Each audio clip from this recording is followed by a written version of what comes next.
I'm here with Jim Shea over at Premier Rides. These guys have made some of the our most favorite coasters out there. Revenge of the Mummy here at Universal Orlando, still in my top 10 list. Absolutely fantastic coaster. And you guys have a couple of things you can talk about, I think, for 2012 coming up. I know you guys have a coaster up at Six Flags Discovery Kingdom. You want to talk a little bit about that?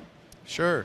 Actually, Premier Rides we're very busy right now, which is wonderful, considering the global economy. But we've got a lot of attractions that we're actually building right now or designing. The Six Flags Discovery Kingdom is an amazing attraction that is themed to Superman. Yep. With the new Superman movie coming out and everything. So it's going to be visually a stunning ride. It's based on our newest technology, which is the Skyrocket technology. Extremely open vehicles. A system that is really high-tech where there's no moving parts on the ride. So you've got a ride that the maintenance people are going to love. It's also an incredible thrill where you're going to be launched vertically at over 60 miles an hour. You're going to do twists while you're going vertically straight up. You're going to be doing twists while you're going vertically straight down. When you're up in the air, you're going to have the largest inversion that's in the western part of the United States. 150 feet up in the air. So you're going to be twisting 150 feet up in the air as you go horizontal. So you got vertical twist, horizontal twist, and we actually drop you into loop from the top. And we have a nice stall effect, similar to the Skyrocket at Kennywood. Nice, beautiful stall effect as you come off that 150-foot peak, and then you're going to drop down into a loop. So a drop-in loop element that's very unique. So we've got that, and it's just going to be a really strong ride. And we use the magnetic drive system to both shoot you forward and shoot you backwards. So you're going to have multiple experiences that way and make the ride really unique. Now, we've seen some of the concept art on it, and I know one of the questions that some of our readers has is they want to know about the different amount of trains that are there and the capacity, and are you guys doing anything like you did on Mr. Freeze for that, or sort of how is that working out? On this particular installation, we're not. Now, you could do that, and your readers, they're always on top of it because they're exactly right. We had that thinking as well, that if this is as popular as we think it is, a system like Mr. Freeze would be perfect because you can run two trains. This one runs one train, and it's going to be two coaches. Each coach is going to be 6 people, so 12 people on the train. And so, but the nice thing is you don't have a lift that takes time. You're going to, the ride starts immediately. Right. So, because the ride starts immediately, the capacity is still going to be reasonable. But your readers, they're right on. If we looked at the next generation and somebody said, this is great, we want some higher capacity, we could put on a Mr. Freeze type system on that ride. Cool.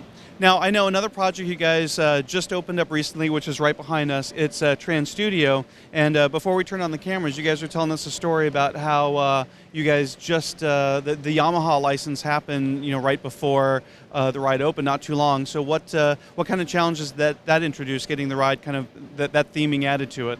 Well, the nice thing about a brand like Yamaha is it's a gold standard brand, and Premier likes to be associated with the gold standard people.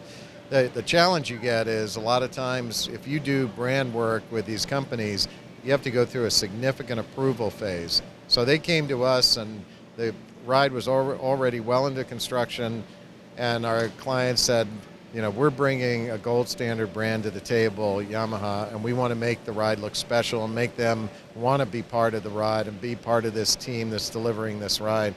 And so the challenges you get is how do you then take that brand and incorporate it into the vehicles, like in this case. Yep. And fortunately, we're able to do that through our use of composite technologies. We can produce some very lightweight elements that can be added to a vehicle without making an impact to the overall design. So that's what was very key about this exercise that we went through. Came out, it's beautiful. I mean, yeah, it looks great. You look at the vehicle, that was done in a very quick time, and the project itself has been a phenomenal success. Trans Studio, which is a big media company in Indonesia, they love the ride. They've had over 1 million people, I believe, come to their theme park. Their theme park is spectacular. It's this indoor theme park that will blow people away. And it's, people would say, Oh, really? Is that possible out 3 hours outside of Jakarta or 2 hours outside of Jakarta? And it is. They've proven it. It's popular, has a beautiful mall attached to it, and we're the signature project. Actually, both it runs inside and outside the building, so people are attracted to the mall because of our ride. So a million people, and it opened. It opened this year, yeah. It's been open this year. Okay, So, wow, that's impressive. A million people to walk through the gates, and that's good. it's doing fantastic. They're an excellent operator, Trans Studio. They've got other parks that they've opened up, which you can see online, and they've got good plans for the future as well. Cool. Now, I know Six Flags, another project with them, they sort of announced a little bit of information about some new trains that you guys are working on for the Goliath coaster going over to Six Flags New England. Is there much you can talk about that for us?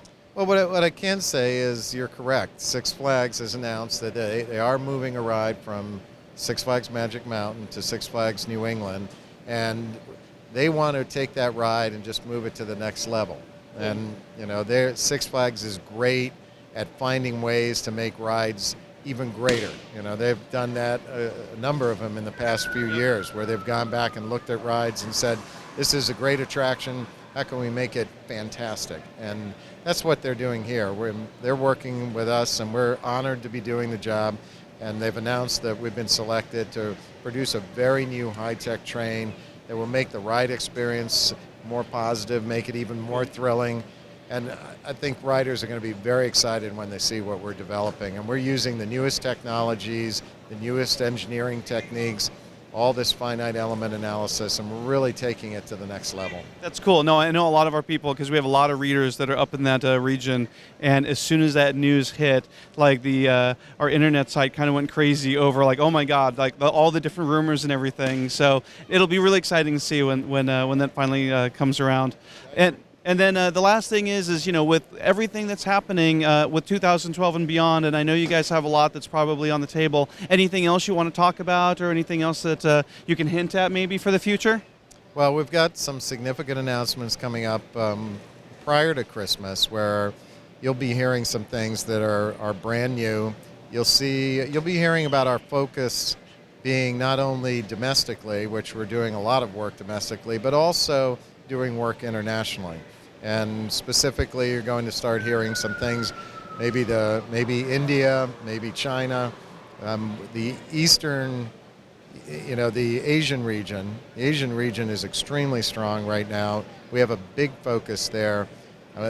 You're the first hearing this. We haven't even announced it, but we've opened a full-time office for Premier Rides in Shanghai. Oh, cool. Beautiful part of the city, Tomorrow Square, one of the most high-tech buildings that's in Shanghai. That's awesome. So Premier Rides has a full-time presence now in Asia, and we are focused there. And you will be hearing something about an amazing attraction in China, and also another amazing attraction in India, as well as some other locations as well that are already well into design work and getting into fabrication. Cool. So we look forward to Santa bringing us a few early Christmas presents in the form of premiere announcements over the next couple of months then. That'll be exciting. So, all right, Jim, once again, it's always a pleasure. Thank you so much for taking the time and talk to us. Yeah. All right, everyone, we are here at LoQ with Tom Burnett, and Tom is the CEO of LoQ, so it does not get any bigger celebrity than this man right here. How's it going, Tom? There's a thought. It's going really well, thank you very much indeed. You catch us, you're almost the first visitors to the stand. We're really excited. We're back in Orlando for IAAPA. The world is here, and we're looking forward to seeing lots of our friends in the industry. And thank you for coming along so early in the show. Oh, no worries. Now, you guys had some really cool new hotness last year with the water park system, and I'm told that we're going to get sort of like a live demonstration on how this works right here. Yeah, no, I'll be happy to do that. We last year in Whitewater in Atlanta, working with Six Flags, we trialed this product and just opened it up to the public for the first time, and I think everybody was just astounded by the public's reaction to it, and that's Six Flags ourselves, and the guests in the park. It was a real success, and if you'd like, I'll show you how it works. Yeah, let's check it out. Okay. So it's a little different from the Cubot. If people are familiar with Flash Pass in other Six Flags parks, and in this example, in water parks, we give everybody a waterproof wristband. And this can do a number of things. First of all, it's a little watch, and people find that useful. But First thing you do when you want to pick a ride to go to go ride in the park, you've got your wristband on your wrist, and we'll have, if you can see here, we have a kiosk here, and we'll have a bunch of these kiosks around the water park. And what you do is you come up and scan your wristband on the kiosk, and what we can see is a list of all the rides in the park appears, and these are the rides in Whitewater. So if I want to go ride Tornado, I press on Tornado, and it tells me that Tornado, there's currently a wait time on Tornado for 23 minutes. That's the ride wait time. Gotcha. So I hold my wristband up here, and what has happened is, on my wristband, 22 minutes has appeared on the wristband, which is the time I now have to wait before I can go ride the ride. Excellent. And what I do is I can now spend the time as I want in the park, anywhere I like. That will tick down. When it gets to 0, I simply turn up at Tornado, verify my band, and I go on and I ride straight away. Now, do you think if I took that over to the Pro Slide booth, they'd let me ride something? Do you know what? It's worth a go. It would be a pleasure. And if you change your mind halfway through, you scan your band again. So, okay, I don't want to ride Tornado anymore because I know that my friends are going to ride Dragon's Tail. So please scan your Q band. So do you want to replace Tornado with Dragon's Tail? Yes, that's what I want to do. Okay, and now it's changed to Dragon's Tail. So I'm in the queue for Dragon's Tail. That's How excellent. good's that? And what we do is we run a bit like Flash Pass in the regular hard parks. We run, in Whitewater anyway, we ran a regular service where you're waiting the same queue line time as the regular guest, you're just not doing it in line. And we also offered a gold service where guests were waiting about 50% of the regular queue line time. Excellent. And people really loved it. It was great. Excellent. Well, you know that Theme Park Review are huge supporters of the system. We'll be using it next year on our tours at Dollywood. We'll be using it at Six Flags Over Georgia, Mirabilandia. So it'll be amazing. Okay. Well, we hope. We're going to have a few new parks. We hope for next year to be using for you to use the product, and hopefully a bunch of new water parks. Oh, anything you can talk about just You yet? know what? I'm just going to leave that hanging. But I see. I keep see your how eye it is. keep your eye on the press, and there's a bunch of stuff coming, and we're looking forward to introducing the product to a whole bunch of new customers. But this year we had a record number of new customers. We had just under 1.5 million people around the world Wow, that's great. use Flash Pass, That's great. and so we're pretty excited about that, and looking forward to an even better 2012. That's amazing. All right, no, we are too. Thank you again. It's a great pleasure. Thanks for coming by. Take care. You too. All right, so we're here with Alyssa Alvey from Theme Park Review, and she's currently in line for the Noble Romans Pizza. Is that right? I am. So now, what is going to be your pizza of choice? Well, I'm going to go for the standard cheese. That's the way we judge all pizza. Excellent. So now, do you think that Scott from scottspizzatour.com would appreciate you being here in line at IAAPA trying out just the cheese? Oh, he would. I don't think he'd approve, but we're going to see. All right, so we're going to go for the just cheese slice over here. Like I said earlier, it would not be an IAAPA trade show without having lots of food that will probably harden our arteries and give us cholesterol damage in the future, but that's what it's all about. All right, here comes the moment of truth. We've got the slice of cheese coming out from Noble Romans. All righty, let's come over here. Okay, you ready for this? Okay, all right, everybody, fans out there, Alyssa's going to eat the cheese. What's your verdict? It's good. No mouth burn. Good ratio of sauce, cheese, and bread. Now, can you tell what type of cheese this is? Again, we've learned things from Scott in the pizza tour, so. Seems like we're probably looking at a low moisture hard skin mozzarella here. Excellent.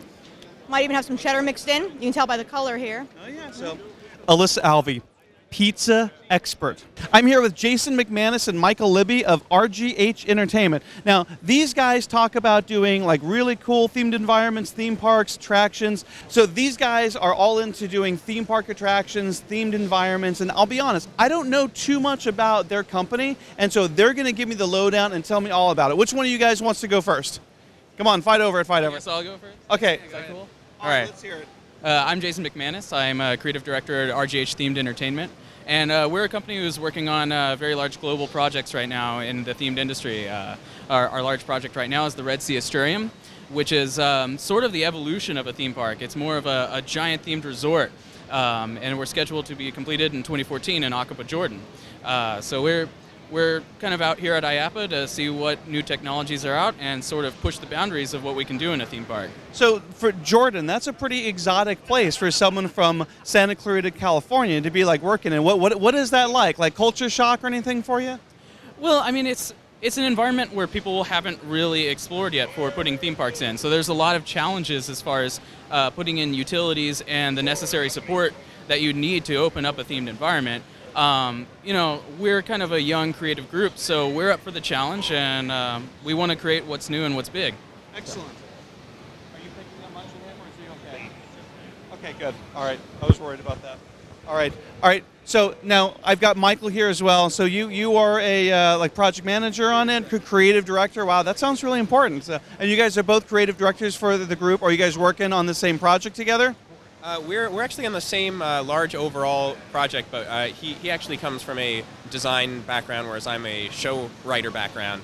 And yeah, we're actually kind of working hand in hand to sort of realize this park. It's like Jason said, it's the first park in the region, which is a challenge, but also has its advantages at the same time. It's kind of a fresh slate where guests there don't have all these preconceived ideas about what a theme park should be and what the expectations are, and so it's kind of like their first theme park experience, like a Disneyland, for example, back in 1955 was, except we're telling stories now with today's technology and ride systems and content. So it's very exciting for us to be working.